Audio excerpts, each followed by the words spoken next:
Welcome back. All right, first off, this is another giant magnet I got from the team store for the Edmonton Oilers. It's Lunar New Year, and I think it's great because you're the dragon and all that, so I figured, why not use it now?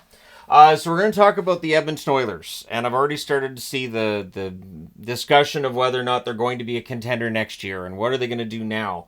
Draisaitl is a major question mark as to how much his cap hit's going to be, whether or not he signs that extension with the Edmonton Oilers, what it's going to look like, and what the rest of the team's going to look like. I thought their depth was perfectly fine through the first 3 rounds, but was Florida's depth better in the final? Probably, because in the end, they shut down Draisaitl and McDavid in games 6 and 7, and while they lose 6, they win 7, so that's part of the storyline there. But yeah, the Oilers finished the season 49-27-6, 104 points. And of course, early in the season, they fire Jay Woodcroft. They're down towards the bottom of the league. And then with Chris Knobloch, they build themselves right back up. They end up almost catching the Canucks for first in the division. And yeah, there's not much to argue about here. The Oilers could very well still be the best team in the Pacific next season. But some work has to be done in this offseason. And then the big question, too, is will it be done by Ken Holland? He does not have an extension to his contract as of yet. This may be his last year. He's 68 years of age. If he decides, I'm gone, or if they decide to move on, move in another direction, it would make some sense. Now, they had the same record this year that they had in 2021-2022. They actually had less points than they had in 2022 and 2020, or 2022-2023. The last time they missed the playoffs was 2019. Oddly enough, that was the last time the Florida Panthers missed the playoffs as well. In fact, both of them lost in 2020's qualifying rounds, and both of them probably should have been playoff teams, but they couldn't stop tripping over themselves. In Edmonton's case, it was against Chicago, and in Florida's case, it was against the Islanders. So McDavid ends up putting up a remarkable season, and that's understating it, really. 76 games, 32 goals, 100 assists, 132 points. And in the playoffs, 25 games, 8 goals, 34 assists, 42 points. McDavid, I still say, the best player in the game right now. You can have that debate. We can all have that debate. There's other guys that are in that category, sure. But to me, it's McDavid. If I'm starting a franchise and I could pick any player from the National Hockey League, I'm picking 97. Draisaitl was second in scoring, 81 games, 41 goals, 65 assists, 106 points. In the playoffs, 25 games, 10 goals, 21 assists, 31 points. But he had an underwhelming final. Is that going to affect what the Oilers do in the offseason? Probably not. I don't think that affects his value. I don't think that's going to affect their push. The real key thing for the Oilers going forward is simple. You want McDavid on line 1, Draisaitl on line 2, and you want to have 4 really good scoring wingers. And Hyman's been very good. Nugent Hopkins has played on the wing with these guys for a while too. But ideally, Nugent Hopkins probably should be your third-line center too, right? So Bouchard's number 3 on the scoring for the regular season. 81 games, 18 goals, 64 assists, 82 points. And offensively, he had a ridiculous playoff. 25 games, 6 goals, 26 assists, 32 points. So while McDavid, having one of the best points production levels we've seen in a playoff ever, Bouchard was doing that on the blue line as well. Then you have Hyman, 80 games during the regular season, 54 goals, 23 assists, 77 points. In the playoffs, 25 games, 16 goals, 6 assists, 22 points.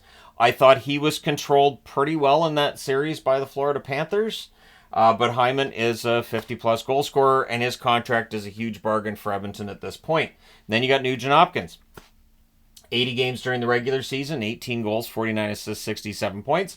A drop-off from last season, but last season he had a career year, so you have to expect that drop-off.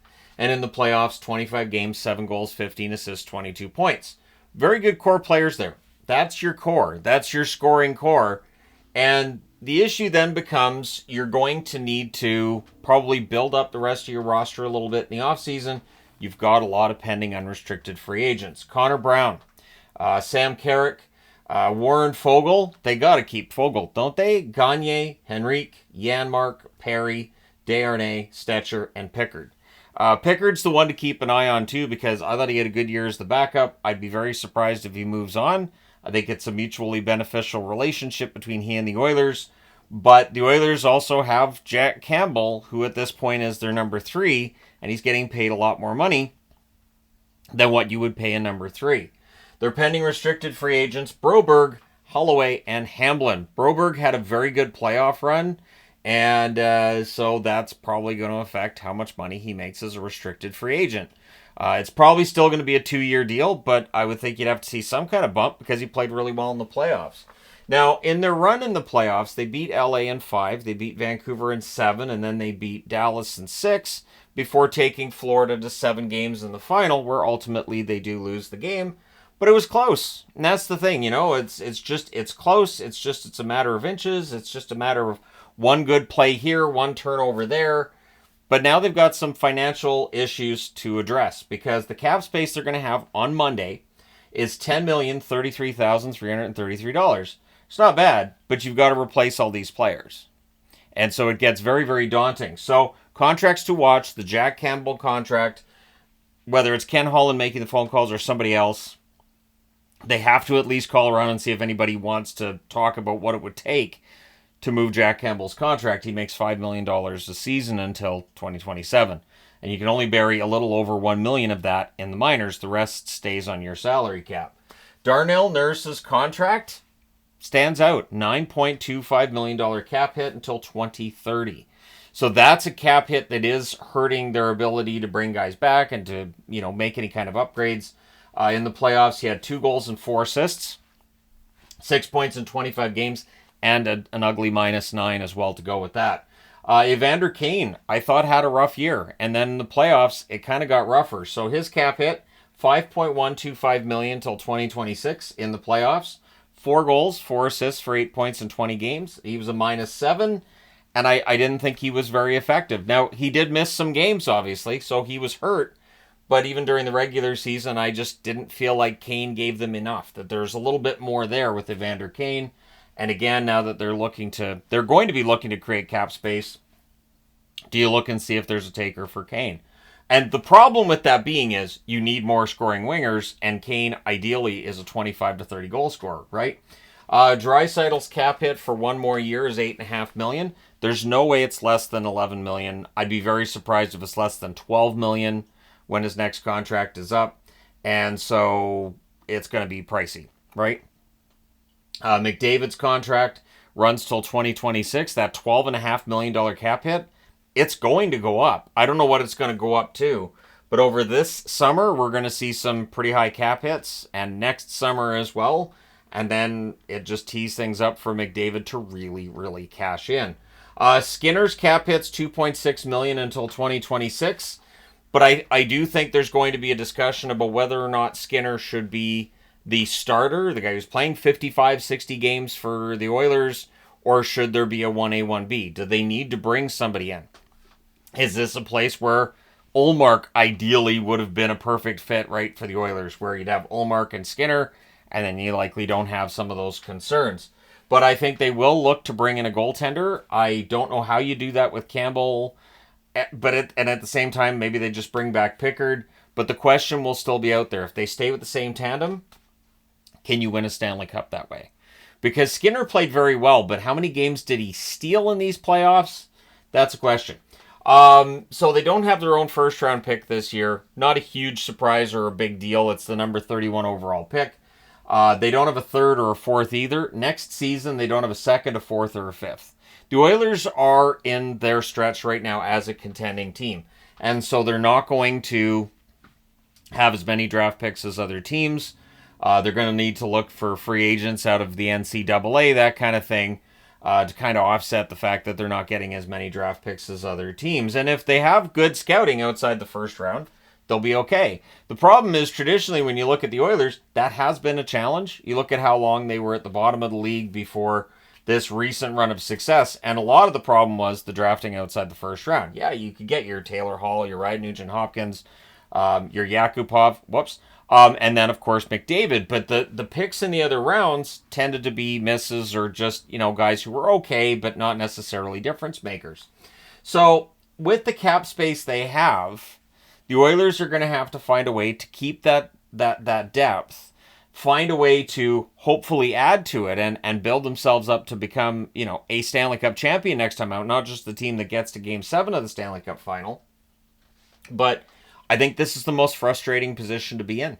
I think this has to be, as a general manager, the most frustrating position to be in. You're right there. The Stanley Cup is being presented. Your team is the last one to try to, wrestle that Stanley Cup, and you just miss.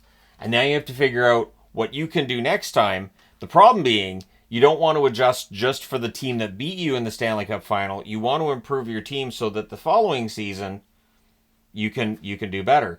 2011 Stanley Cup final loss by Vancouver.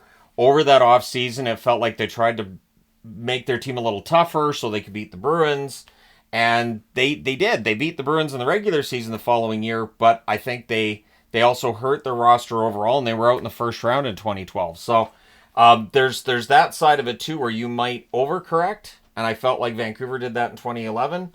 After that Stanley Cup final loss in Game 7, we'll see if the Oilers make a lot of corrections, because they're not far off. You don't get to Game 7 of the Stanley Cup final if you're that far off.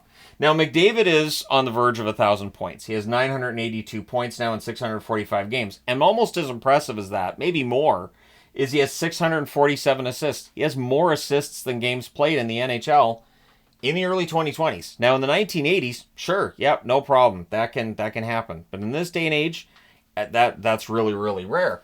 Draisaitl also sits with 850 points in 719 games. So McDavid's going to hit 1,000 points.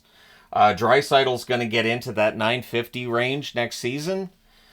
These guys are already, I would say, Hall of Famers. They're already at that Hall of Fame level where you can make that argument. Skinner went 36-16-5 with a 905 save percentage during the regular season. In the playoffs, he had a 901 save percentage and a record of 14-9. Whereas Pickard, 12-7-1 as the backup, 909 save percentage in the playoffs. He was 1-1. He made 2 appearances in that series against Vancouver and a 915 save percentage. He had 2 starts in that series against Vancouver and the 915 save percentage. So the Oilers are in this really tough spot where they almost win, but they don't. And now it's a matter of trying to figure out how to get back. The good news being Florida lost in the final last year. They won the Stanley Cup this year. So how does the Edmonton Oilers become that next team to overcome losing in a final and win in their next run to the Stanley Cup? Or was this just lightning in a bottle, and now from here it's going to be so much harder? Let me know your thoughts in the comment section below. What should the Oilers do in order to... Because again, they don't have a ton of cap space. They got a lot of expiring contracts. How do you fix that part of it if you're the GM? So Ken Holland steps down. You are now in charge. How do you make that cap space? So it's going to be tricky for the Oilers, but they've overcome to get to a Stanley Cup final, and with the right moves, they could get back there again. But again, it's going to be a tough one.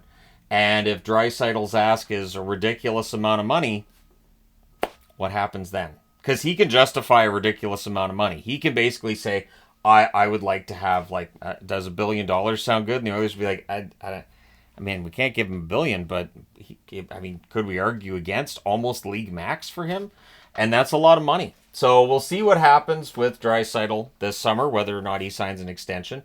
You guys can put on your little Nostradamus helmets and tell me you think whether or not Draisaitl's going to sign this summer. But the Oilers are in a great position as a team that went to Game 7 of the Stanley Cup Final, and in an awful position because they lost Game 7 of the Stanley Cup Final, and now it's about trying to get back there and win that first championship. So let me know your thoughts. Hit like and subscribe if you haven't done so already. Thank you guys so much for all your support as always. I will talk to you again soon.